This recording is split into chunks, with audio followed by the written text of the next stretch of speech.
Welcome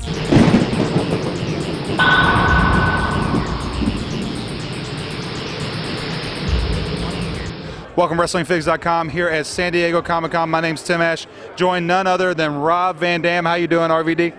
Awesome. I'm always awesome. Well, this is right up your alley. I mean, wrestling, comic books. Tell me, how's your Comic-Con experience been?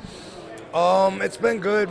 I come every year. This is like the 8th or 9th time that I've been here, you know, and this is the first time I've been here to present my project. Well, actually years and years and years ago, Noodle Soup put out a flyer like in 2004 for a project that never came to fruition, you know. So extra special because I'm introducing this, but also I'm glad to be here with TNA Impact. You know, I hope a lot of networking happens and a lot of licensees might realize that this Impact is on every week. We got all these characters that could use some merchandise, you know. Now tell us a little bit about your project, RVD's Twisted Perception. I mean, what is it? I mean, because you know, I'd like to get a little bit more detail from you, being that you're the kind of the creator behind it. Tell me a little bit more about it. Well, the passion for this is mostly about it's about trying to maintain balance, which basically I figure is the goal of every day.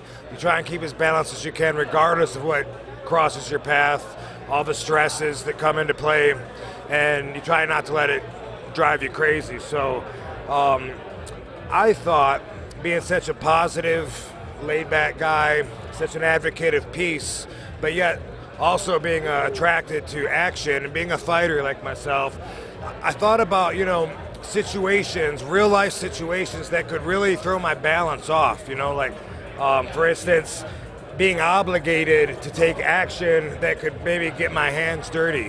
When I watch the news, take this JC Dugard that did the interviews recently. She's kidnapped for 18 years, right? She was taken when she was, I think, 11.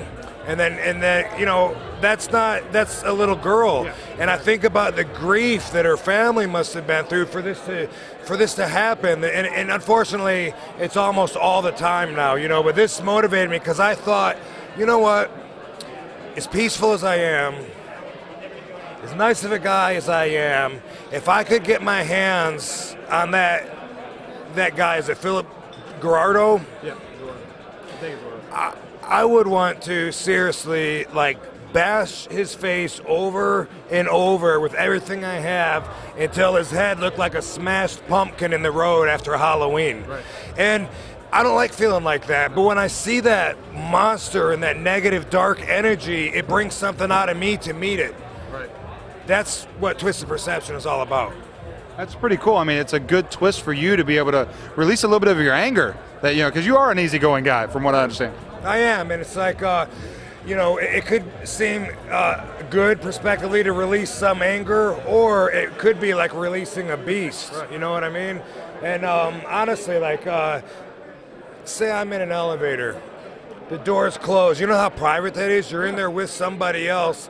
And if I knew that the guy standing next to me in the elevator was maybe, who knows, a murderer, a pedophile, you know, something that really victimizes innocent people, you know, to an extent that would really offend me. I mean, it's not even about like reward money. I interviewed a lot of people saying, what would you do? A lot of them said, well, I'd want to know about the reward. No, if I knew, say this guy next to me in the elevator has someone kidnapped in his apartment or whatever, he's got bodies buried. If I knew that, say I happen to be carrying like a Mac flashlight and I'm just like, happen to be there, and he turns his back on me and we're just alone in the elevator, if you were me, would you feel obligated to perhaps not be such a nice guy? Right.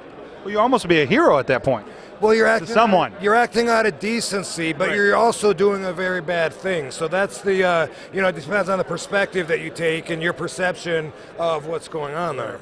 You know, I could really hurt somebody or kill them under the right conditions. If someone broke into my house and they're threatening my family, I could take their lives. Could I go on after that to be peaceful and zenful and be the advocate? I don't think I could, bro. I'd be thinking about the family of this guy, you know, their grief. You know, they're going to tell me he made some bad choices, they miss him.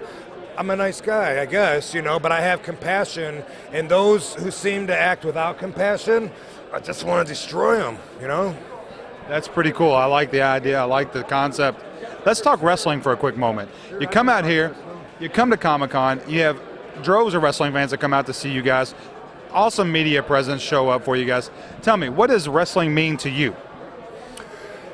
Well, obviously, it's something that I've made my entire life out of. I've been wrestling over 20 years professionally. Before that, I was a huge fan, and I was so into it, it was like it engulfed my world already. I was one of those one-track-minded kids that wrestling. I had to watch it. I wanted to go watch it live, see it on TV, support by buying the magazines, everything. I couldn't get enough of it, So at this stage, to be one of the leaders in the business, to have made it to the top, and to have such a huge fan base that appreciates the path that I've taken, it's awesome.